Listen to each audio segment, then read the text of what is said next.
Hey, it's Chronologically Gaming, the only channel that's perpetually retro because we're playing every video game in order of release. But you couldn't possibly play every video game. Yes, we can. Come join me in video gaming at the beginning of December 1982. Knight Rider, a shadowy flight. We were last in the arcade in the subatomic world playing Quantum. Let's see where our video gaming takes us now. Our very next release is on the Arcadia 2001. This is R2D Tank, not R2D2. Star Wars is very popular right now. This is R2D Tank. Here's the box, but you know what? We're not going to do the box that way because this one's a little different. We originally saw this arcade game in the arcade May 1980. So this is the very first official port of R2D Tank. I'll include links down below if you want to see the arcade version that we played previously. And I kind of lied to you. This is not for the Emerson Arcadia 2001. In other regions, it's known by different names, and we just lump them all into one name so we can have them in the same place. But no, this is the box that I actually got a scan for. This is on the Bandai Arcadia. We're going to Japan first for this release. It was released on other systems or names with the same kind of system itself, but this is a real scan. Usually we get fabrications. It looks something like this, which this artwork was taken from a box. You can see the artwork's slightly different than the Japanese one, but look at that, a real front of the box from the Bandai Arcadia. Right now, Bandai is releasing the Intellivision in Japan, and this is the other console that they have. So they're taking consoles that North America started, and then they're releasing them as different systems. But artwork is interesting. It looks something that's a watercolor. We saw with a lot of the systems on the Arcadia 2001. So it's awesome that in Japan they're taking that same artwork that the US has and then sending it over there. We're gonna blow stuff up with tanks. R2D Tank. So besides the fabrication, here's the back of the real box, and look what they did. Even it's the Japanese box has in English 1 or 2 players, shows the arcade game played at your home, just like the real thing. I like how they put real thing in quotes, like they know that it's really not the real thing. It says freeze the game when you want. You can pause when you want, switch between different things. We got a high score. So this all caps on the back of the box is what the Emerson Arcadia 2001 does in North America and some other regions too. But there you go, a real scan. There's the fake box that we usually see on this system. And there's the other box. So this is found on other systems. They look really close to one another though. It's available on the Tunix Home Arcade. It's available in Japan, where we're going to see it first, on the Bandai Arcade. It's available on the Hanimex HMG 2650, and it's available on the Schmid TVG 2000. So technically not available in North America on the Emerson Arcadia 2001. But whatever you call this system, this is the 36th game we've seen on these systems so far. So of all the consoles right now, this one's in the realm of more obscure, much more obscure than Atari, Intellivision, ColecoVision, and so forth. This one's farther down from all the ones we've seen. If you open up the box, though, in Japan, look at this manual they have. We haven't translated what it has, but the picture just says it all. We have a kid who's way too excited. We have a kid who's way too nerdy. We have a girl who's very bored. It's like they assigned personalities for every one of the kids, but it looks like we're looking at an early 90s sitcom rather than a bunch of 80s kids from Japan. So well done, kids, and well done the manual. So like I said, it's not available on the Arcadia 2001, but that's what the system looks like. We have the controller and numpad joystick. That's right, Paul, and a television release for this. That'd be cool. This is an actual scan of the cartridge, too, in Japan, of R2D Tank. What you're going to pop into the top, and you see it has the same artwork that we saw on the front of the box. Bandai is really not new to the show. Not Bandai Electronics. The main Bandai that released systems in the arcade. This is the 18th time we've seen a video game that this company's been a part of. They've mostly done handhelds up to this point, and they had a console, the Bandai Supervision 8000, and the Bandai Arcadia, Bandai Intellivision. On this system, the one they've had in Japan, we've seen one other game that Bandai's done, and that was Astro Invader. So this is the second time Bandai's done a game for this system. You flip over the cartridge, and there it is, more instructions or how to play different game modes, because it does have different game modes. Let's try it out. Oh, there we go. And we also have, when you flip open the box, there's the manual on the left side and the cartridge. All these scans, thankful someone posted them online, eBay or somewhere, but this is the actual box. Very rare for us to see on the show, because usually we just have to go with someone that was reconstructed. For manuals, we got a real manual. For the Tunic system, how do you play R2D Tank? It explains how to start the game up. Make sure you insert your Mylar overlay into the controller keyboard. I've never heard it described that way, but it's just like on the Intellivision. Very similar to that. Well, lots of games have used this too. So it explains all the different setup. And if the phone's ringing, oh no, telephone's ringing in the middle of the game, don't worry, R2D Tank has a unique feature. Just press freeze on the left-hand controller. So get that other controller plugged in and you can pause the game. It's the wave of the future. Lots of consoles are doing that. Even the Atari 5200 has something to say about that one. Press the disc to move the joystick in the direction you want your tank to move. You can only move in 90-degree steps. To your battle stations. You are tank commander going into battle against heavy odds. Your tank has one missile to start with, or one life maybe. As you proceed through the battlefield, you can pick up more missiles. Every white dot extinguished by a tank passes over will add 10 points to your score and one missile to tank's armory. Each frame has 84 dots. Frame is what they mean by screen. So you have dots to pick up, just like in Pac-Man or Rally X, or not Rally X, Head-On, things like that. For the first frame, you can accumulate an unlimited amount of missiles. When you've extinguished all 84 dots, you pass to the second frame where 2 red tanks appear, and it moves on from there. More and more tanks appear, just like very similar to the arcade. But watch out for the red tank. Besides shooting you, they're also laying landmines. White dots change to red X's. You can fire and destroy points, and the red landmines will revert to original white dots. So the object of the game this is a one-player only game. It scores as many points as you can go through, as many frames as possible. In other words, it's another score tag game, just like the arcade, very similar to the arcade. We got some screenshots of the game explaining more things, helpful hints, and it's always good when they have this, because a lot of times you don't know exactly what's happening on screen. And yeah, Brian, they really loved overlays back then. And if you don't have the overlay, you're not really out of luck. You can still play this game, which is nice.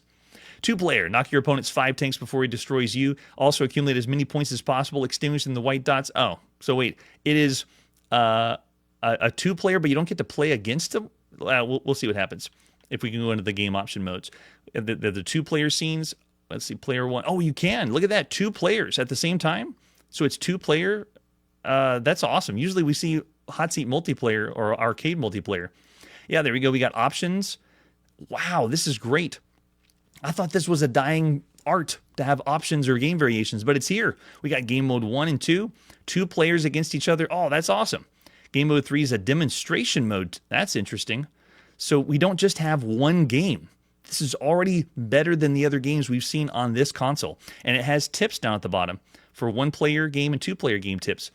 Love it. So it feels like a classic manual. Let's pop in this cartridge and play R2D Tank by Sigma Enterprises, ported by UA Limited, published by Bandai in the beginning of December 1982.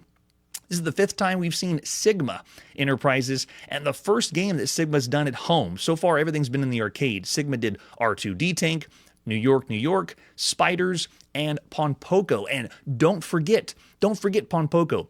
That was the game that had the very first theme song. It's an original theme song for any video game we've seen up to this point.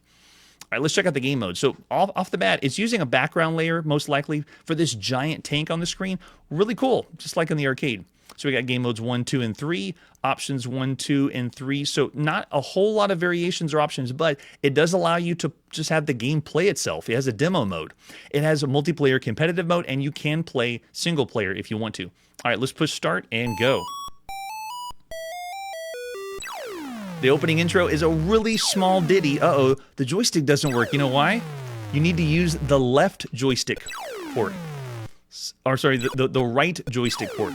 So I tried my left joystick, which is what most people go for the first player, but nope, didn't work that way. All right, so I'm controlling the green tank. As I move around, it is true, just like the manual said, I can only move in 90-degree increments, so slightly stilted. And if I fire a shot, I can use it to turn the red mines, which are X's, into safe dots that I'm just collecting, like I would with any other top-down maze game. In a way, you have the other game options where it actually will provide walls to this, because when you look at this, I know we're collecting dots, kind of like Pac-Man or a top-down maze game, but it doesn't really have a maze feel to it. Well, you just change the options and it adds walls. It makes it feel like a maze. But as of right now, I'm just running away collecting all the dots. I'm ignoring the enemy because if I do, I think if you just shoot him, there you go. He's going to come back, right? Yeah. He just came back in the same corner. What?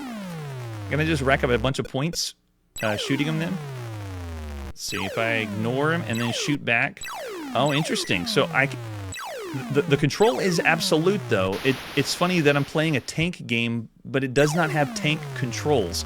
If I move up, the tank moves up. If I move down, the tank moves down. But I can't go up directly back down. So if I'm going up and try to go down, it doesn't work. So it's like a halfway tank controls, halfway not. Now I still call it absolute control because it goes in the way I want it to go.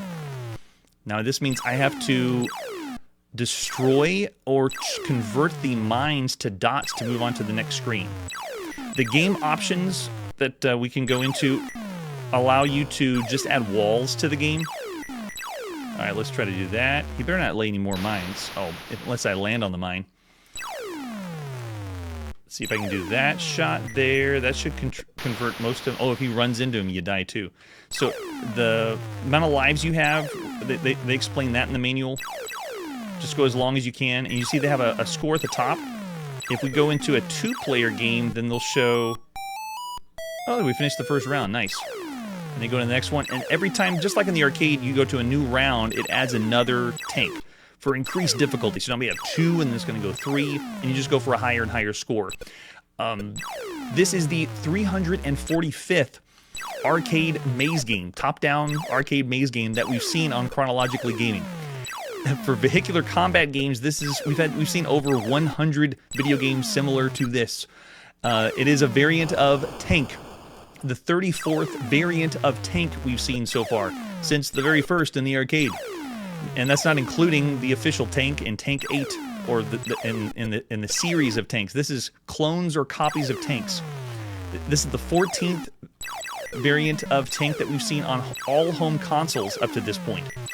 And most home consoles have their version of a tank-like game. Oh man, I accidentally ran into the mine. Desert Fox was on the Channel F. Combat or Tank Plus was on the Atari 2600. The Creativision had Tank Attack. Tanks a lot. Here, I'll go into another option here. Let's do this one. Game 2. So this should be 2 players. Let's see if we can do fighting against one another. Yeah, it has a really good arcade feel. And here you go. I'm controlling both tanks at the same time. One tank is controlled by the green tank. The other player, that's so cool, gets to go over the dots and change them into mines. So you get to be laying mines against the other player. I'm controlling both controls at the same time right now. So the other game that we saw on this console was Tanks a Lot. Love the name. That's another tank-style game. On the Philips Video Pack, there's Battle. On the Odyssey 2, there's Armored Encounter. And then there's also Armor Battle or Armor Ambush that we've seen on the Atari and the Intellivision. There's Phantom Tank that we saw on the Atari 2600. Tank Battle on the VC 4000. The Panzerschlacht game on the SHG Blackpoint. And then on this system, the Arcadia, was Combat. So we just saw a tank game already. So this console, this is the 3rd tank variant that we've seen so far. Tanks a Lot and Combat are already here. And this one obviously is based on another arcade style game. I want to switch this up. Can I switch the game mode? Yeah, just do a reset. And then do... Oh, it won't let me switch in the middle. Darn, okay. You have to do a complete crash of the game to switch the options out. Yeah, it won't let me switch in between. I guess when you play a 2-player game, you can rack up a high score and then move on to the next one. You can see it's keeping the high score table at the top for each player, which is kind of nice. But great arcade feel, great port, very well done. Lots of game modes, lots of variations, works really well. This mode that I'm playing right now, I call these dual shooters, where you get to face off against a player one-on-one and shoot one another. We've seen that since Combat on the Atari, or since Tank, or since 1971 with the shooters that we played, Computer Space and Galaxy Game. They were the same style of games. This one does have that classic arcade gameplay loop where you just keep on going and getting a high score if you want to. Let's see, if I just have one player die the whole time, then will it let me go back to the main screen? I think so. So this is controlled with the digital joystick of this console and the keypad. What's great about this is the joystick actually works. We played games on this system where the joystick doesn't respond and everything's on the number pad, which is a little boring. So this is awesome. This is what console games are supposed to be like, or should have been like. It also has turbo fire. If you hold the button down, it's a very slow turbo fire, but oh, here we go. We got the game over. Now we should be able to switch out the game mode. There it is. Nice. So I want to do option 2. Let's do with game mode 3. So just so you can see a little variety of what the game has. So this is against the computer. Game mode 3 is the demo mode, where the game's playing itself. You can just show off to your friends. The computer's playing against the computer. And you can see how I added a little bit of walls because of the game options. So the turbo fire in this game, you hold the button down, but it fires slowly, but you can just hold the button down if you wanted to. The cartridge for this is on the usual standard size of the Atari 2600. It's 4 kilopower. And it does keep a temporary high score. So of all the games up to this point, this is actually all right for a home console video game. All right, I'll go ahead and stop there. There's a taste of what it was like to play R2D Tank for the first time if you were in Japan, at least right now. And it's going to be released in those other regions I mentioned earlier. So of all the games you can play across all consoles up to this point, this is at least average. Because of the game options and because of the multiplayer options, the variations, and the arcade feel, porting it home, it's actually a really good port as well. And it's fun. You know, like we played Puyan. I wasn't as big a fan of Puyan, but this actually is all right. Yeah, so I'm looking in the chat. Most people are saying 3.5 stars. I got 2 3.5s. I got a 3-star from James, and then Mike's saying 3.5 as well, which means above average. I was actually thinking of everything you could play on all home consoles right now, R2D Tank is a 3 to 3.5 star game, but I wasn't going to pick one over the other depending on what more people said in the chat. And I actually have more 3.5s.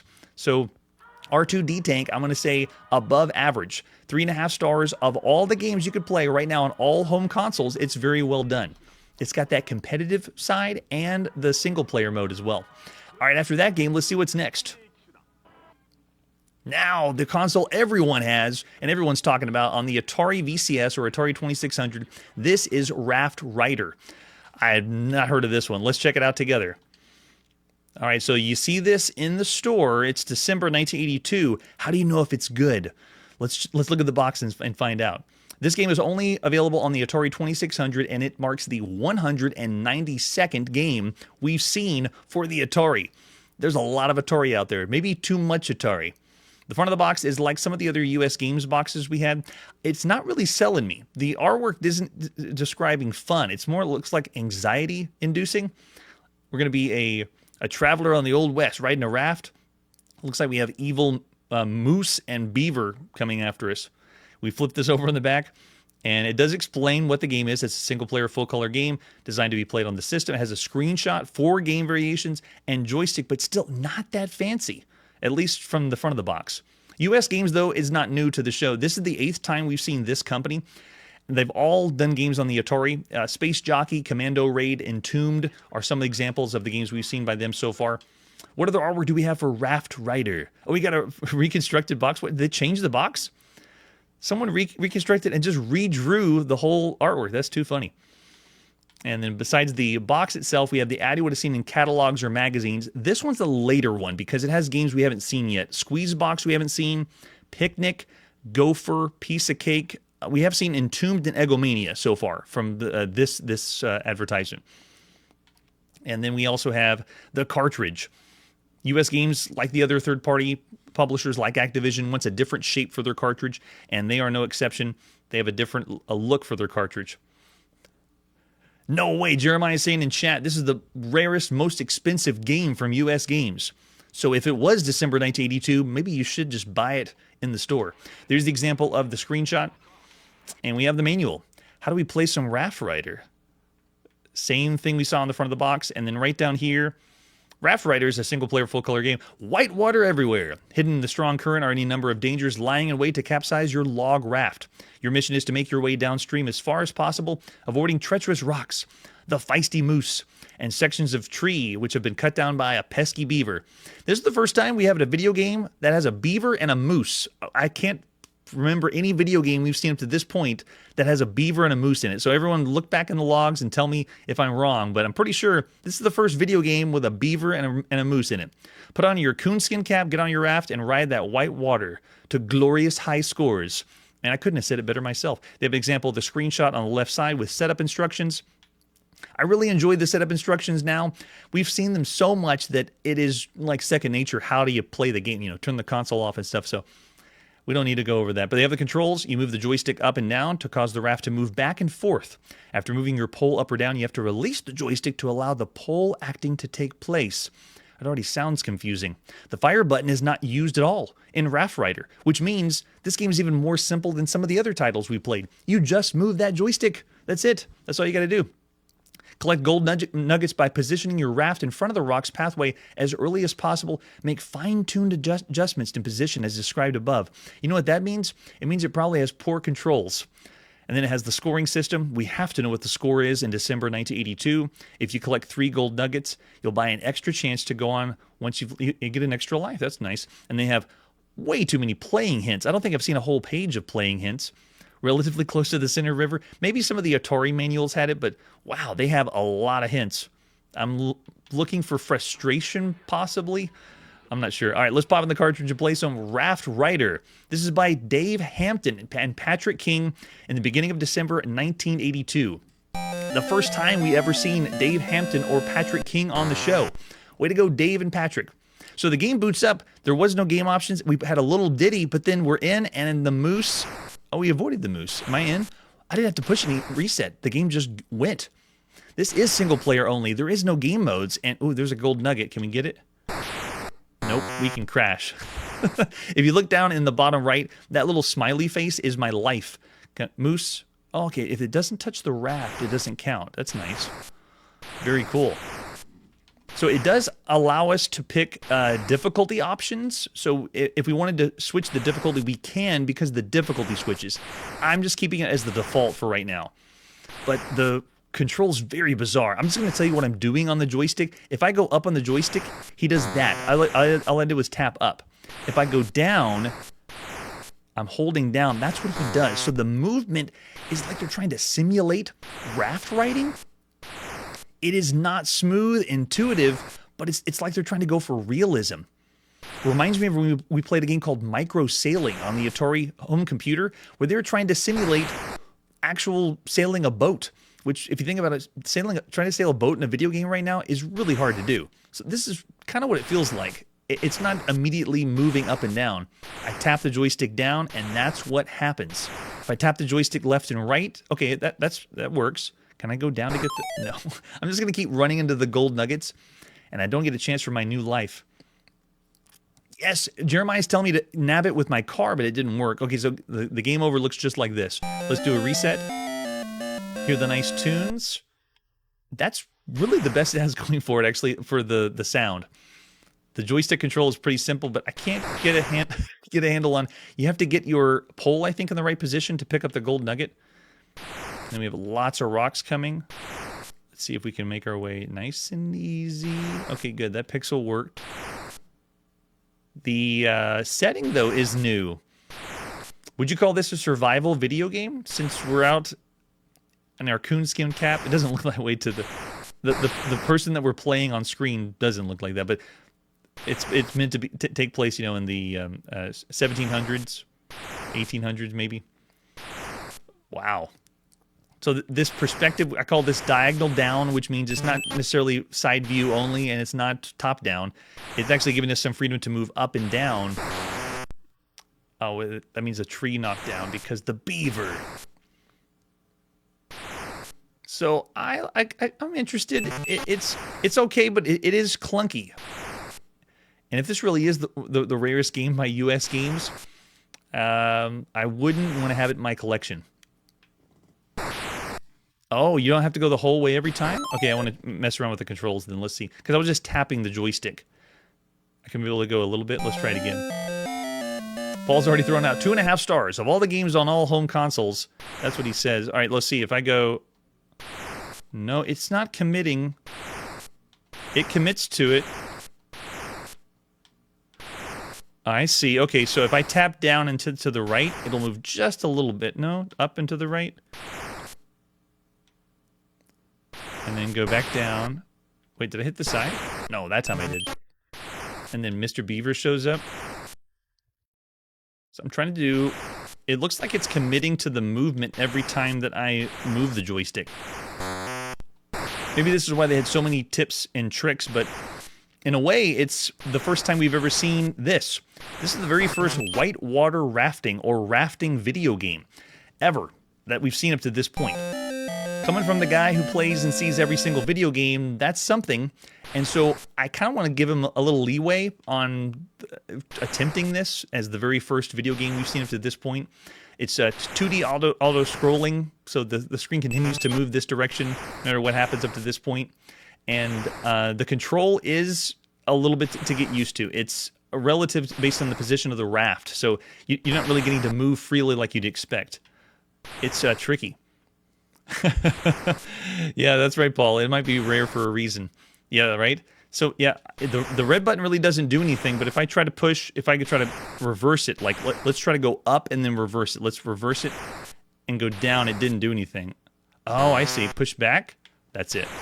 That's it. That's how you do it. You push back to stop, so I can do fine-tune. Yeah, that's it. If you go up and then push left, he'll stop. That's it. Nice. So you got a little... But how do we get... Okay, let's see if we can stop. There. Did I get it? I don't think I got the gold nugget.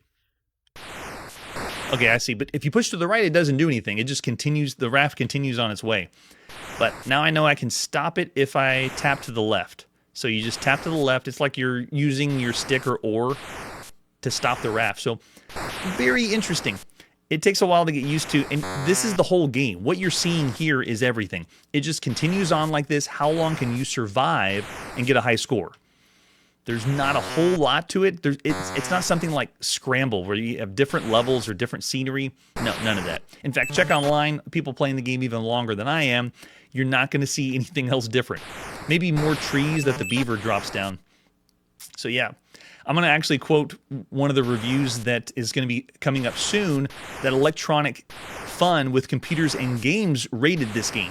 They said the graphics are fair, the sound effects are not remarkable, and the gameplay is SLOW, slow. If you get kicks out of avoiding mooses or hunks of wood thrown by beavers, this game might be worth considering. Otherwise, it's too hard for young kids and too boring for adults. That's coming from a magazine review that's going to be the beginning of next year. So I would have said this game may have been in the 2-star range, but since this is trying to do something for the first time, whitewater rafting or riding a raft, I'm not going to say it's a bad game or a 2-star game. And it did take me a little bit to get used to. Ooh, is that it? We got it. Yeah, got a gold nugget. All you have to know is to move that joystick left to stop the raft. Yeah, it would be more. It would be better if the controls were more traditional, but I think they were trying to go for realism. What it would be like to actually bring a raft down the river. And this one is on the same size cartridge as the last game we played. This is on 4 kilopower. They did all this on the same size as R2D Tank, among lots of other games. This is the usual size cartridge on the Atari 2600. And the setting in this time period is kind of cool too. All right, so what about you? What would you say about Raft Rider? Of all the games you could play across all home consoles, is this average for all the games up to this point? Or is this something that, I see most people saying averages. If you think this is average of all console games, you'd be somewhere around the 3-star range. I got a lot of 2.5s and 3 stars. That's true. Jeremiah's giving it 3 because he was used to the controls. I started to get used to it as well, but I'm still going to say because of the monotony, and it's not a fun high-score attack game. There's better high-score attack games, so I'm going to say 2.5 stars for Raft Rider of everything up to this point. I'm not going to say bad, though. It is not a bad game when you consider everything you could play on home consoles right now. All right, after Raft Rider, what's our next game? We're next going to play on the TRS-80 home computer. This is Rally Racer. Rally Racer is rare. It's another obscure game that barely has any information. All I have is screenshots. So let's pop in that 5.25 actual floppy disk and play Rally Racer by Tom Thiel, William Nitsky, published by Cosmic Software in the beginning of December 1982. So this one I think is Rally 2. Boot us up. This game is only found on the TRS-80. It's the 163rd game we've seen for the original TRS-80. It's the third time we've seen the Cosmic Software Company doing games like Stellar Warp, Morgoth, and Bosk 1 Alert, which are very good games. So I have high hopes for this. This should be pretty good. And then there you go. Tom Thiel and William. Way to go, Tom and William. You see we have a high score. We didn't get a fancy TRS opening, though. I was expecting something flashy and cool, but we didn't get that. It's the second time we've seen William Nitsky. He did Outland that we just saw recently. All right, so this one's single player only, no game modes. Let's just push enter to play. Ready? Rally Racer time. Yeah, this is games, we talk about games that no one's talking about. Oh, the joystick isn't responding. I'm really surprised. Most of the time on the TRS-80, we get a joystick to respond. They have an Atari port adapter and digital joystick, so it's not working. We have no joystick on this. It's keyboard only. We already blew a lot of lives. So I am on the left side of the screen. Check it out. It is Rally X on the TRS-80. I just mentioned Rally X earlier. Over on the far left side is my radar. Are these the... Oh, that was... I can't tell what it is. The hashtag was the wall or the barriers. All right, let's try it again. Not a lot of sound effects either. We've heard better sounds. We've even heard the game talk to us on the TRS-80. So the first impression I get with this is we have played a Rally X game already on the TRS-80, and this one isn't as impressive, but it is moving in the direction I leave it. So like if I push up, it stays going up, but if you hit a wall, it does a bounce off the wall, which is more reminiscent to the arcade. Okay, that must be a flag, right? There we go. Everyone use your imagination when you're playing games of this vintage. Yep, sound has a lot to be desired. We've heard better sound and sound effects on this. If you look over on the left, that's my mini-map or radar. It's telling me where everything is. The enemies are represented by the asterisks, it looks like. And it looks like zeros are the flags, so let's go pick them up. Looking over on the left, over there. Make our way down. So it's not doing any favors of like the sound and the music you would have heard on Rally X in the arcade. Alright, do we have a flag? No, it's enemy. Oh, zeros are... Oh, there it is. Okay, let me see if I can get this one. No, it's the enemies. They got me. So it's an arcade maze game. It's a driving game. That's kind of how we tagged this when we first saw it. This marks the 13th time we played a clone or copy of Rally X on all systems, and that's including Rally X. Some of the more popular ones we've seen up to this point have been Radar Rat Race, Route 16 that we saw in the arcade, Cross Country Rally. We saw a game called Rally. That was the other one on the original TRS-80. The really good one, though, one of the best versions of Rally X was a game called Getaway on the Atari home computer. Getaway was the best, like clone or copy of a Rally X style game. Okay, the zeros are the ones. I gotta go pick up the other ones. So this radar is different. Also, the other game we played on the TRS-80 just called Rally, it didn't move like this. When I moved my car, it would do it like I was walking, but this one actually feels more like I'm driving. I move around, and it stays in the direction I go. So graphics are using, you can see we're using asterisks and zeros to represent things on the minimap. I love it, so cool and very quaint. After this level, it continues on, generates another level for you. You keep going. Classic arcade gameplay loop. It has that minimap and radar on the side, and it scrolls based on the direction you go. So from right here, I'm digging it. It's okay. But of all the games you can play across all home computers, there's better copies of Rally X, there's better games, and it's not joystick controlled. I gotta give it lower marks because it's a lot more fun to play with a joystick or a controller rather than just keyboard controls. Alright, so in the chat, most people that are here with me in December 1982 say, this is a 2-star game, wow. And the driver's Harvey Wallbanger, I love it. Charlie's saying 2 stars as well. James is saying 3. Yeah, Mike's going, eh. Any TRS-80 fans, though? Any Tandy Radio Shack fans that would rate it higher just because of nostalgia? Because this one is very rare and obscure. I'm thinking between 2 stars, which we would say bad, or 2.5 around average. I'm seeing mostly 2s, and I have to concur. Rally Racer, and it's the keyboard control, and the control isn't as tight, too. I'm going to go with 2 stars for Rally Racer of all the games you could play across all home computers. All right, so after that, let's see what our next game is. To another home computer, it's the Commodore VIC-20. Thanks, William Shatner, for bringing us the Commodore VIC-20. This is Rat Hotel, another one I'm not familiar with. Let's check it out together. Rat Hotel. The front of the box is awesome. It looks like a cartoon, a kid's cartoon. This game is only available on the Commodore VIC-20. The 336th game we've seen on the Commodore VIC-20 thus far. How did this only get on the Commodore VIC-20? Usually it's going to get ported to the Commodore 64 or other computers, but no, this one's exclusive. The front of the box is awesome. Flip this over. It's not easy being a rat and trying to stay away from when Waldo, the maintenance man, is after you all the time. Scurrying from floor to floor of the Hotel Paradiso, you're trying to eat whatever food you can find for energy and yet avoid obstacles that Waldo has fiendishly placed in your path. And with his atomic elevator, Waldo can leap many floors in a single bound. Be a rat. This is how the game is marketed. Start at the top, work your way to the bottom. Just remember, Waldo doesn't like rats. Rat Hotel is a fast-paced adventure game. This is why you shouldn't believe video game descriptions right now. This is not an adventure game. It has arcade-style action, high-resolution graphics, and increase your proficiency. The game's challenge level increases at a sustained high level. I'm intrigued. What other artwork do we have for Rat Hotel? That is a massive rat. So you can see this is by a few different companies. Creative Software is on this box. Creative Software was the publisher for this one. It's the 16th time we've seen this company bringing us games like Apple Panic, TerraGuard, Trashman, Serpentine, Videomania, and Choplifter for the Commodore VIC-20. They've done a lot of those style games. Besides the box, we have a later ad you would have seen, and you can see they have a game called Save New York, which we haven't seen for the Commodore 64. I really hope we don't have to play every Commodore 64 game. There is way too many. All right, so this advertisement we're going to see probably 1983 because this was re-released, if you see on the copyright. This is the cartridge you would pop in to your Commodore VIC-20 with an example of the screenshot.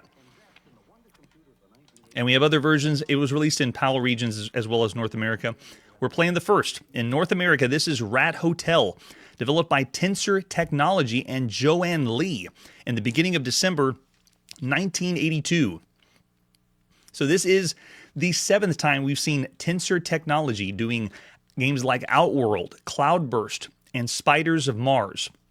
Joe Lee, or Joanne Lee, is the 2nd time we've seen that developer after Skibbereen, which was okay. It was a pretty cool Pong or breakout style game.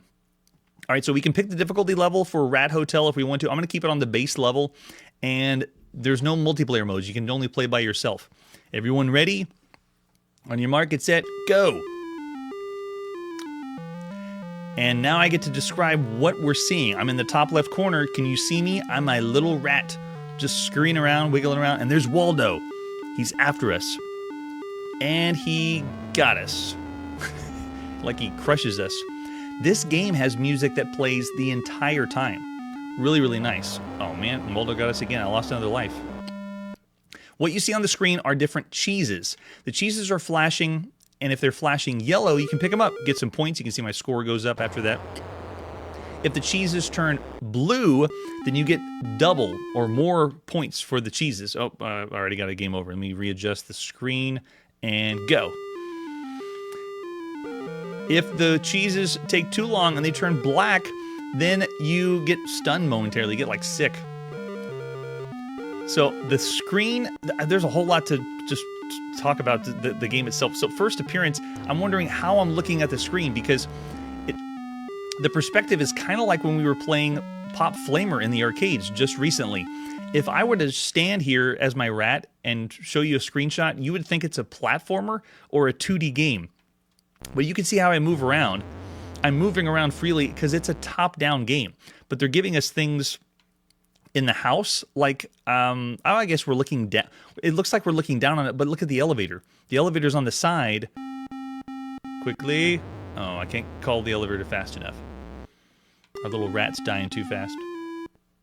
And then we go back. We died again. It does keep the high score temporarily at the top, which is kind of nice. All right, let's do this right. So there are different things around the house and traps you have to avoid. Let's see if I can just make my way here. Get the cheese, avoid the traps, and now go for the elevator. Call the elevator, and that's why it looks like it's from the side view, but it's not. It's not a side view game. Those to the right of me are the traps, and there's some other ones, like there's another one down there. Pick the cheeses up. Looks like Waldo hasn't come down for us yet. Yeah, he's going to go that side. I'm going to go this way. Make your way to the next floor, and just keep going down until you have cleared the whole, this whole screen, then you move on to the next one. Let's see if I can get through this before Waldo shows up quickly. Is he going down over there? Where is he? Oh, there he is. He's on the other side. All right, so I'm going to go call the elevator. You can only call the elevator when you've picked up all the cheeses on that floor. I'm already having a blast. There's a lot to this game that is different. Oh, we got blue cheese. Oh, I missed it. This also feels slightly more impressive when you think of all the games we've seen for home computers up to this point. Oh, there's Waldo. Give me the elevator. Keep going. All right, we got a pretty good run right here. I love it. All right, picking it up. Notice I'm speeding up a little, too. All right, if I call the elevator but don't get on, where does Waldo show up? Let's see. Okay, I'll go. Now I'll go. So we got 2 floors left, and the music's died out. I really thought the music played the whole time. In my playtest, I didn't finish an entire house. All I did was just do a few floors and then move on. All right, you can see Waldo at the top. Curses that Waldo. Trying to thwart my rat doings and get cheese. Yeah, this is fun. So it is another arcade maze game, believe it or not, just because it's slightly it looks different, but it's a top-down maze game, and in a way, it's very similar to Pac-Man. It's just not a variant of Pac-Man, and what I mean is, you know, I move around, I collect things, and there's someone coming after me, and I don't believe I have any power-up, right? Yeah, I can't do anything with. Yeah, the button on my joystick doesn't do a thing. Oh, I touched the black cheese and I'm stunned temporarily, so I gotta wait.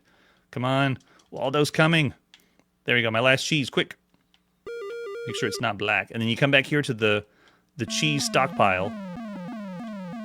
Eat all the cheese. Get lots of bonus points, and there you go. You move on to the next level, which starts you at the top again. So you can see, you just keep going as long as you can. Go for that high score. So yeah, the viewpoint's a little bit strange, but really, really fun.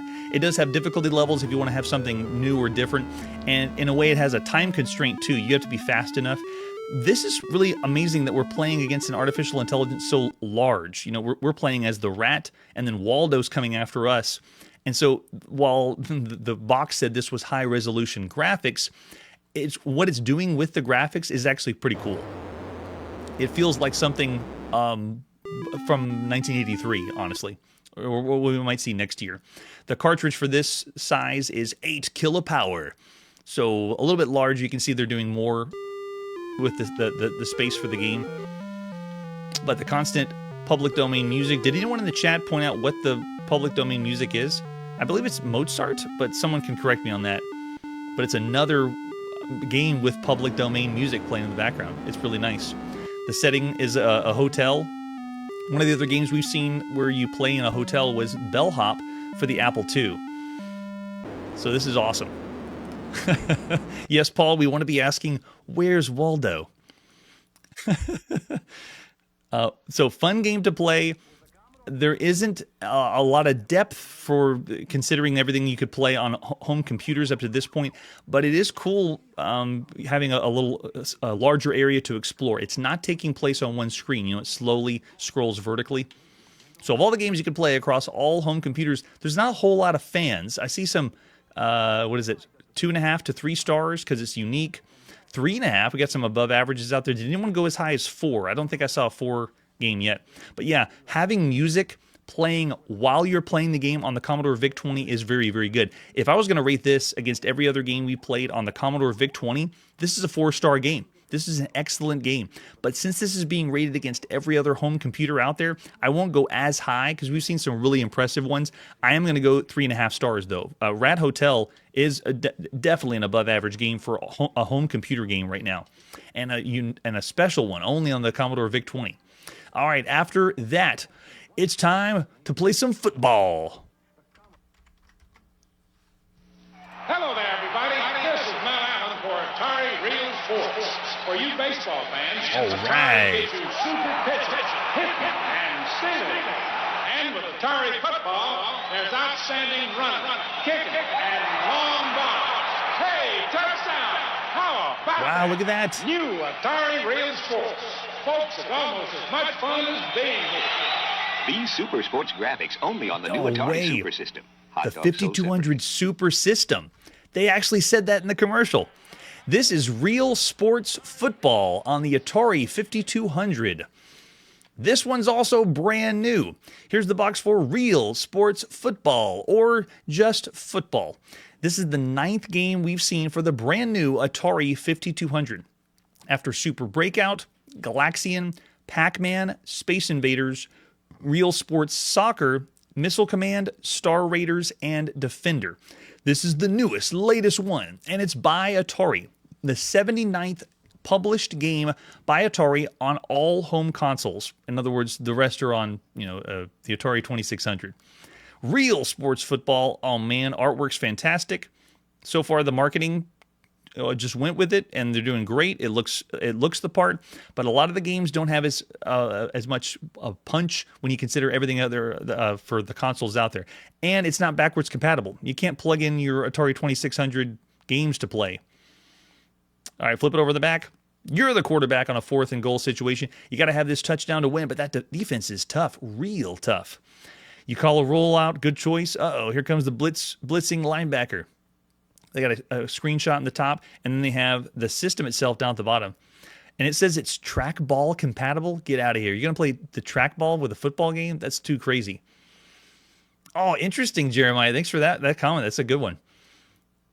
Oh, that's right. You can do it with the 5200 VCS adapter. Thanks, Jeremiah. Not with the console itself. You need to have the adapter. It's not like, the 7800, which doesn't exist yet. I'll just pretend we don't have that. What other artwork do we have for Real Sports Football? We have the original. You probably saw it first as just this, just football by itself. And then we flip this over. The football one, pretty much the same as it was before. And if you bought this brand new like it is right now, this system's really new, you'd be using the 5200 controllers that came with it. Hopefully they still work. I know they do right now in December 1982. Here's the catalog or magazine ad you would have seen. It's coming soon. There it is, soccer that we've already seen, football, and then pretty soon we're going to see baseball.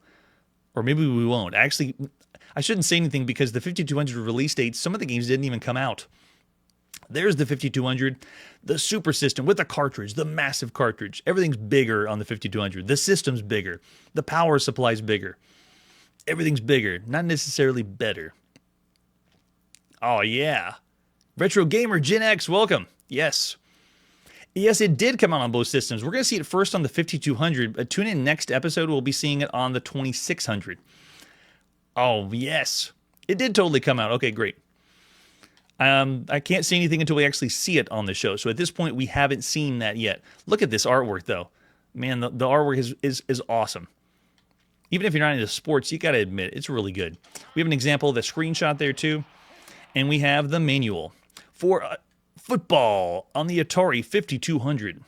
Real Sports. The game is designed and implemented by Jim Huther, the 6th time we've seen Jim on the show. He did Hunt and Score, Skydiver, Steeplechase, Real Sports Volleyball. He worked on the design on the Atari 2600. This marks the 4th time we've seen a Real Sports game. The series of Real Sports. We've seen baseball on the Atari 2600, Real Sports Volleyball on the Atari 2600, and soccer on the Atari 5200. This is football, video game football. And we have a story in the manual. I'm not going to read the whole thing, but you got to admit, Atari's going all in on video on if they're going to do a sports story. I think they did the same thing for soccer too. They have a read up to get you pumped for the game, I guess. I love it. The basic rules of football apply with some modifications you should know about. Like regular football, the object is a two-player game to score more points than your opponent. Well, duh. You get touchdowns, field goals, safeties. In one-player game, you can be more proficient with the main features of the game. So this manual is very lengthy. There's a lot to this, but this is not the only paperwork you would have gotten. There's also a playbook. So I'm just going to go through a little bit of the manual, but I'm not going to read it in its entirety. There's the 5200 controller that you're most likely going to play this game on. It says it's compatible with a trackball. Someone needs to verify that themselves. I'm going to mark that this game works with a trackball, but someone tell me, what's it like to play Atari football with the trackball? I wonder if it's like playing it in the arcade. You need an overlay to play this one to call all your plays. You can pick the players between 1 and 2. If you play a one-player game, you're only going to be able to play offensive. You do not play defense on a one-player game. If you play a two-player game, then you will be switching off between different ones, and you can also pick between how long you want the game, 15 minutes or 6 minutes. And then all the buttons on the make sure you have the overlay. You can pick your gameplays there. And then we have the pause feature like we do with the Atari 5200. That's one of the big sells. You can pause the game. Amazing. But you have all those extra buttons, and there it is, the trackball, the future accessory. Oh, and Jeremiah's saying 2 playbooks. Oh, you're right. That's right. I'm only going to be showing 1 tonight, but yeah, it did come with 2 playbooks. I won't show both of them. Explains how to call plays. You have 18 different offensive plays, 6 defensive plays to choose from. And then over on the right side is the screenshot showing you your pick formation. Make sure the other person doesn't see it if you're doing a 2-player game. What you can do on offense, what you can do on defense, running the ball in, quarterback throwing the ball, passing. It's all here in the manual. They break everything down. You can see it's very, very detailed. And we mentioned this when we played one of the best football games on the Atari home computer right now, Star Bowl football. Same thing. Very, very impressive. It takes a lot to get all this into the game. This cartridge is massive. It's the largest cartridge size for video games we've seen up to this point. This is on 16 kilopower. Kilopower. You can change plays. It's not the only game with this cartridge size, but we've seen other video games that are that large. It has some strategy. It has running player speeds. Now, this isn't endorsed by anything like the Intellivision. There's no NFL player rights or teams. It's just the purple team versus the orange team, depending on what your CRT television would look like. And it breaks down what passing's like. So the reason why I'm showing the whole manual is to show you how detailed and how much you could get into the specifics of this game compared to other video games on other home consoles. In a way, it makes me feel like the Intellivision. Very, very complicated. They even have a football glossary at the bottom. But you can see the manual has artwork. It has screenshots helping you out. Very, very well done. And it's got a scorecard. Look at that at the bottom. No way. And then Retro Gamer Gen X saying this is his favorite football game until Tecmo Bowl came out on the NES. That's awesome. Now, this one or the Atari 2600 game, because this is the 5200 version, which most people are saying is inferior. All right, so we do have the playbook. I don't think I'm going to read this one entirely. This is the home playbook rather than the away playbook. And this one shows you what it's like to do 1-player, 2-player games, and then all the different buttons and what they do and how you can call your plays. Here they are. All offensive plays. And what's going to happen when you call the play. So cool. All right, so I guess, you can see how much complexity they're putting into this. This is, I would say, even more impressive than NFL football on the Intellivision. So cool.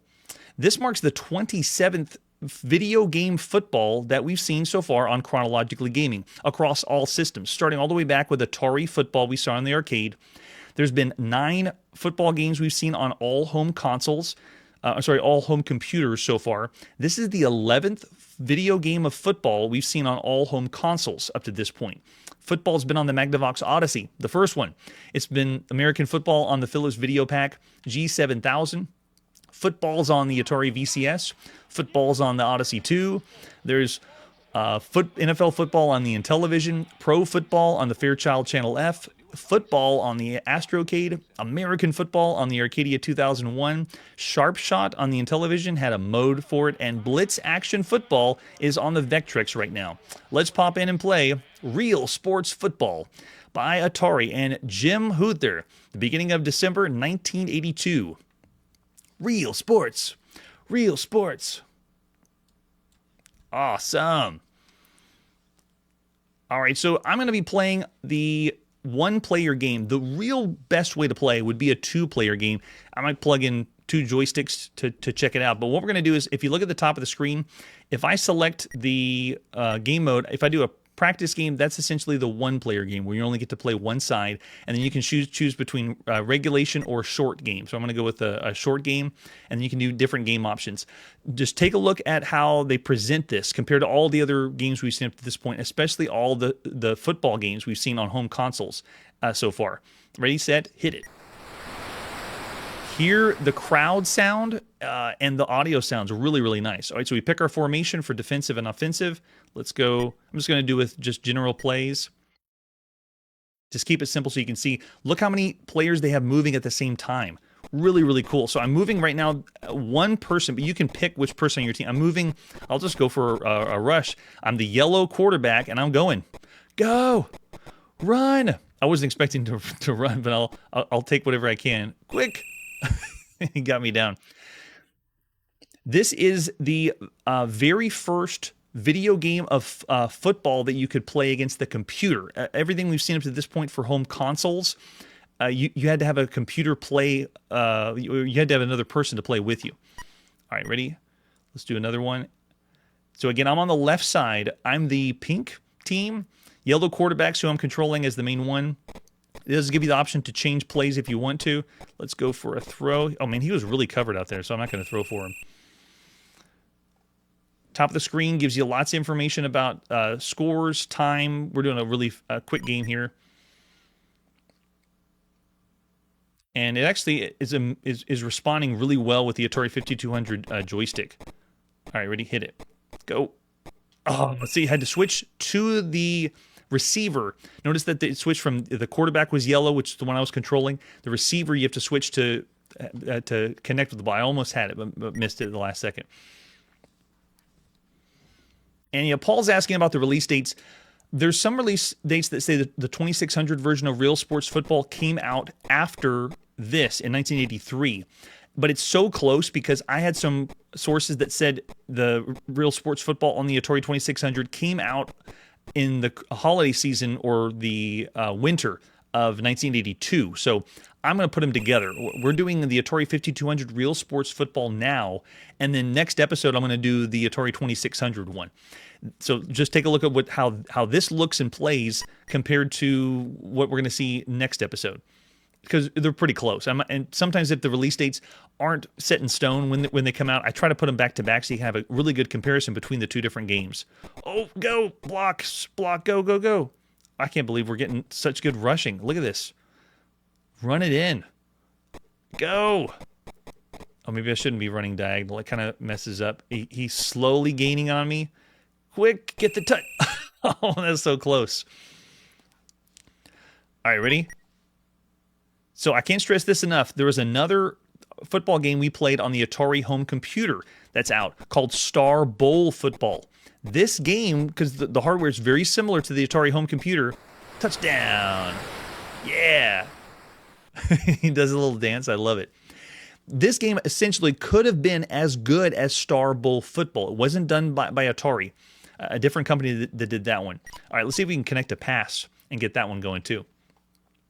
But this is not even close to Star Bowl Football. So just so you know, we are going to compare this to our rating to be compared to all other games on home consoles. So, but if as all the games you could be playing a video game football, I would still say Star Bowl Football is the top of the top. The best way to play video game football right now. It has more game modes and options, but for a home console game, the Atari 5200, this is really, really good football. All right, ready? Change the play. Can I control? Oh, I can go for a pass. Try to get an interception there. Go! I think he did the kick, right? Yeah, and we missed the kick. Bad play. Don't go for a kick on that one. So this game, if you're wanting to think of right now in December 1982, this game is going to be really compared to football on the Bally Astrocade, which is very good football. and NFL football on the Intellivision. Maybe if you want to, you could compare it to Blitz that's on the Vectrex, but that one's just very different. Perspective's different. The way the games plays is different. The way that this would be compared to the other two games on the home console, it's great. It's a really good, fun game of football, and it's done very, very well. However, when you compare it to the Atari 2600 that's released around the same time as this one, that would be the better, more action-based game. Faster paced, I guess you want to put it. And of course, you're going to have a lot more fun if you have someone else to play with instead of the computer. That's right. It is not a super fast game. That's true, Mike. Yeah, the 2600 version was really impressive. In fact, I keep talking about the version even though we haven't seen it just yet. That version, how are they going to do it? How are they going to play football on the Atari 2600? We've already seen football, and it was okay, but it wasn't like that amazing.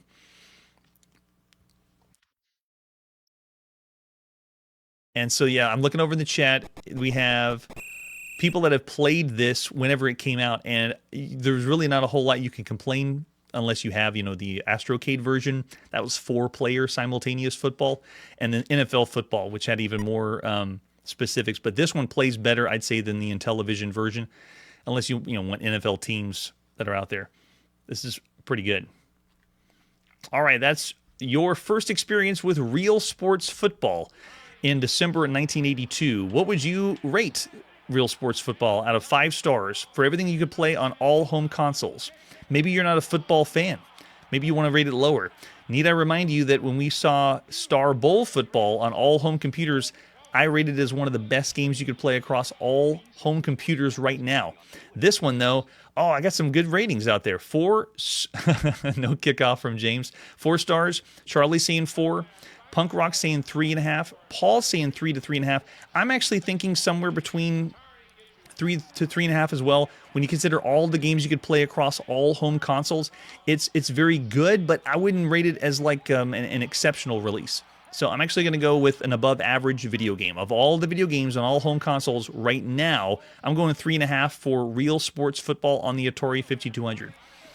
All right, there is where we got to put all our video game playing on pause, sports fans. Yeah, and there we go. A fan of RealSports Football, Retro Gamer Gen X gave it 4.5, and then Jeremiah throwing out 4.5 as well. So much fun. Well, next time on Chronologically Gaming, more RealSports on the Atari 2600. An obscure shooter gets ported from the arcade to the Arcadia 2001, and another arcade game is brand new at home on the Vectrex. That's it for today, and like I always say, why play sports when you can play real sports? Hey everybody, thanks for checking out the channel and joining me on my quest to play every single video game in order of release. We'll be streaming live every Tuesday at 9 p.m. Central, so join us and be a chronologically gaming influencer, rating the games as we play them. This video wouldn't be possible without Launchbox, RetroArch, and MAME. Tell all your friends there's some crazy guy named Chronologically Gaming trying to play every video game. We have links down below that give more information on the games we played this episode, as well as our Discord and Patreon. There's a link called All the Games We Have Played. If you go there, it's a list of everything, and you can click right to the game you want to see. Chronologically Gaming is the name to look for. We are perpetually retro, and we will catch you next time.